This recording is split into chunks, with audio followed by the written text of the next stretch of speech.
Espaço Universitário de volta. Hoje falando sobre a vala clandestina de Perus. A Mainara e a Maria, integrantes do grupo que fez esse documentário, estão aqui com a gente falando um pouco sobre a produção do trabalho. Maria, qual foi a maior dificuldade de fazer esse trabalho? Olha, a gente enfrentou várias dificuldades aí no caminho. Uma delas foi justamente o que a gente comentou de localizar material sobre o assunto, que tinha pouca coisa. Depois a gente teve dificuldade porque eram 3 integrantes e aí a gente tinha que conciliar o tempo de uma com o tempo da outra, faculdade. E aí uma das nossas fontes, ela morava em uma outra cidade no interior de São Paulo, Votuporanga. E aí a gente teve que marcar uma viagem, então assim, era um dia para ir, vir, entrevistar, foi bem corrido. Eu acho que uma das dificuldades foi essa. E a maior mesmo foi conciliar o tempo da gente, porque a gente, além de fazer a faculdade, a gente trabalhava com a agenda dos entrevistados e também as viagens que apareceram pelo caminho. Mainara, e como que foi a gravação? Vocês tinham os equipamentos, pegaram emprestado da faculdade e o transporte? Vocês tinham carro, no ônibus, como que foi? Não, a gente pegou emprestado da faculdade, a gente teve que deixar um cheque calção na faculdade e aquela responsabilidade de cruzar a cidade carregando tripé, carregando câmera, máquina, todos os equipamentos. E a gente não tinha carro na época, então pegando trem, metrô, ônibus, com os equipamentos. Eu me lembro de uma vez que a gente foi entrevistar uma fonte no Morumbi e a gente estava saindo da Barra Funda em pleno horário de pico para pegar o trem com o tripé, com câmera. Foi uma loucura, assim, só quem passa por isso mesmo que sabe. Mas deu tudo certo no final. E o processo de edição, como que foi? Bom, para o processo de edição, a gente contou com os técnicos da própria faculdade, eles que fizeram a edição, mas a gente ficava o tempo todo ao lado, dizendo o que a gente queria, como a gente queria. A gente montou todo o roteiro para a edição, mas a gente teve uma grande ajuda, que foi dos técnicos da própria faculdade mesmo. Vocês usaram material de apoio da internet? Sim, a gente usou alguns materiais da internet, principalmente fotos da época. A gente usou um vídeo também de uma reportagem que foi feita sobre a vala de Perus e também uma reportagem do Globo Repórter que estava disponível na internet. Legal. Rafa, eu quero assistir a segunda parte do trabalho. Vamos lá? Vamos sim. Roda a VT.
A minha mãe e minhas irmãs saíram da prisão 1 ano e meio depois, foram ao cemitério de Perus, localizaram a sepultura dele e começaram a ir toda semana lá para poder garantir que não destruíssem o corpo dele.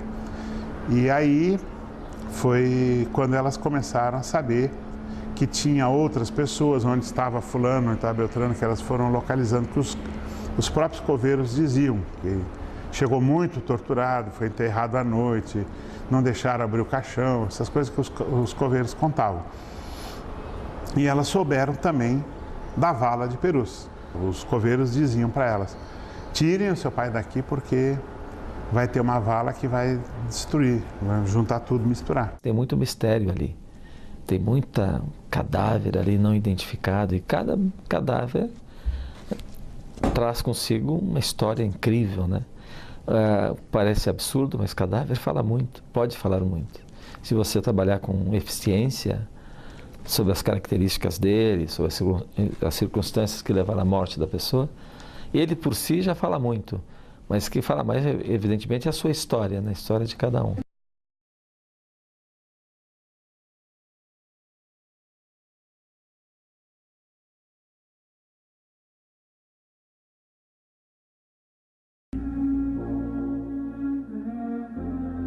Uma pessoa que não sabe que o seu filho morreu, em que circunstâncias ele morreu, vá convencer uma mãe que esse filho não está vivo. Ela permanece até hoje, 30, 40 anos depois, esperando que esse filho um belo dia entre pela porta. Ele vai impedir essa mãe de pensar dessa maneira? Então a existência dessa vala, mesmo com um número não tão grande de desaparecidos políticos, dá um pouco de paz e um pouco de sossego para essas mães. Eu acho que isso é uma coisa fundamental.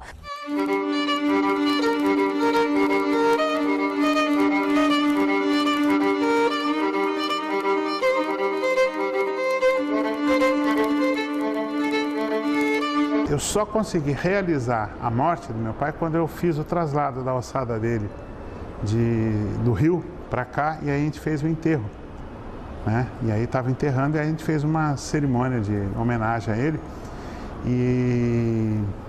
e ali eu pude ter certeza que o meu pai estava morto. Quer dizer, eu sabia, né? Lógico que eu sabia.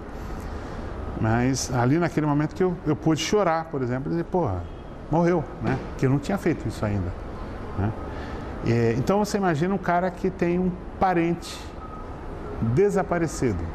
Não é assim, morreu e está em algum lugar. Você não sabe se morreu. Eu ouvi dizer que morreu, mas eu não sei se morreu. Tem caso de um companheiro da família de Jales, que nós confirmamos a morte dele, mas não conseguimos localizar o corpo, porque estava no cemitério da cidadezinha lá de Goiás, o Rui Berbert. Aí a gente falou com o pai dele e dissemos, olha, confirmamos, ele morreu, todo mundo reconheceu, não sei mais o quê, mas não conseguimos saber onde está o corpo. Aí o pai e a mãe, Dona Odília e o seu Rui, assim, tá bom, nós vamos fazer o enterro dele. Aí abriu a porta do quarto, tá aqui, o quarto dele estava montado como se ele estivesse para chegar. Aí pegaram os livros, brinquedos de criança, não sei o que, puseram dentro de um caixão, fizeram um velório na prefeitura, a população, sabendo que não tinha corpo nenhum ali, passou a noite inteira indo lá para fazer a homenagem. Você perguntar para mim assim, ó, o que você preferia, a indenização ou ter teu pai vivo com você? Tá? Se, vamos colocar o se, eu sei que o se, né? Eu preferia que ele estivesse vivo, junto comigo, se eu tivesse um pai presente, que eu pudesse aprender, que eu pudesse, como eu sou com meu filho hoje, do que eu receber a indenização do Estado. O direito de morrer e ser sepultado. Presta atenção, porque nós nem esse direito nós não tivemos. Né? Quer dizer, os nossos parentes, os nossos companheiros foram mortos e jogados em qualquer cemitério ou então em qualquer vala comum, como é o caso da Vala de Perus, ou então não sabemos o final, né? o destino desses corpos. Então, isto é impedir da pessoa realizar um sentimento humano, um direito humano de sepultar seus mortos. Após a abertura da vala, as ossadas foram encaminhadas para identificação na Unicamp, Universidade de Campinas. Tempos depois, foram abandonadas pelo legista Fortunato Badam Palhares. Os restos mortais foram encontrados em situação de calamidade, em um chão sujo de lama. Após uma interferência do Ministério Público Federal, legistas do IML, Instituto Médico Legal, e da USP, Universidade de São Paulo, assumiram os trabalhos de identificação. Nenhum avanço aconteceu por parte desses órgãos. O Ministério Público teve que intervir mais uma vez e um laboratório particular, capacitado para a realização de exames de DNA, foi contratado. Hoje, algumas ossadas encontram-se no columbário do cemitério do Araçá, e a responsabilidade pelos trabalhos chegou à Polícia Federal em Brasília, onde o laboratório fará a identificação. Eu tenho dito que eu poderia não ter feito outra coisa como prefeita da cidade de São Paulo, teria valido ser prefeita de São Paulo para promover aquela ação de governo no sentido de revelar a verdade sobre a vala clandestina de Perus. Hoje no Brasil, nós temos uma carência cidadã muito grande, né? Nós estamos com uma democracia capenga ainda, bastante capenga. Nós não temos uma política de Estado que garanta a memória. Nós não temos uma política de Estado que garanta a verdade. E nós não temos uma política de Estado que garanta a justiça. Então, sem memória, sem verdade, sem justiça, essa sociedade está fadada ao fracasso. Se eu luto pelos desaparecidos, pela localização, é por um motivo só. Eu fui um desaparecido. Eu estive desaparecido durante 8 meses. Eu não existia como preso. Podiam sumir comigo para sempre. Convivi com Edgar e outros que depois sumiram para sempre. Então, para mim é fundamental, até por uma questão de justiça solidária com essas pessoas, eu me colocar nessa luta, entendeu? Para resgatar a memória. Porque uma coisa de memória que é fundamental é o seguinte, como é que você pode ter um país em que você tem uma estrada com o nome de um criminoso e não tem uma outra estrada com o nome da vítima desse criminoso? Quando eles paravam de me torturar, me jogavam na cela e ficava ali algumas horas, eu queria viver, eu não queria morrer mais. Então eu vivia lutando comigo mesma, entre o morrer e o viver, até que o viver venceu, né? O viver venceu e eu já ali mesmo dentro da Operação Bandeirantes eu pensava, eu preciso viver porque eu vou denunciar esses torturadores. Nós sabemos que esses aí, nossos desaparecidos, nossos mortos, estão todos mortos e desaparecidos. Não estamos querendo que eles nos entreguem com vida, mas que esclareçam essas mortes. Porque depois dessas mortes aí, quantas outras também estão sem ser esclarecidas. A sociedade tem que assumir essa luta. É esse o nosso compromisso político histórico. Essa luta é o que nós podemos deixar como herança, como legado.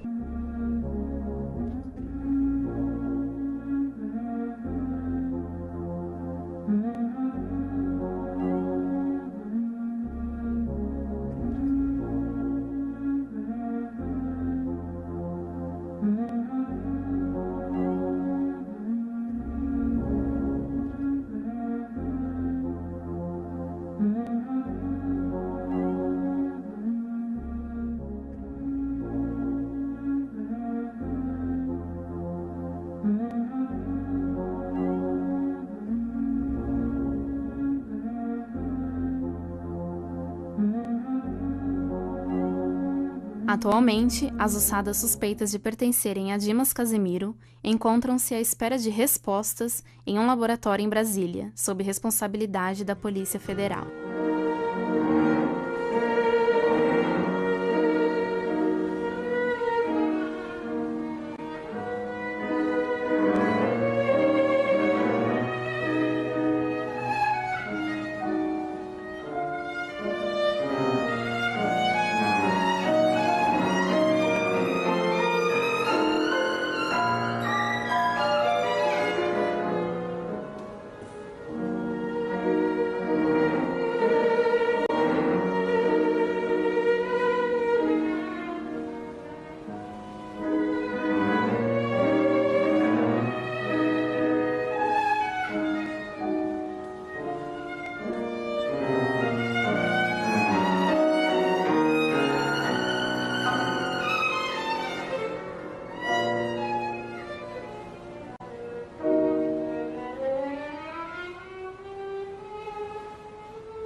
Muito triste essa queima de arquivo na época da ditadura.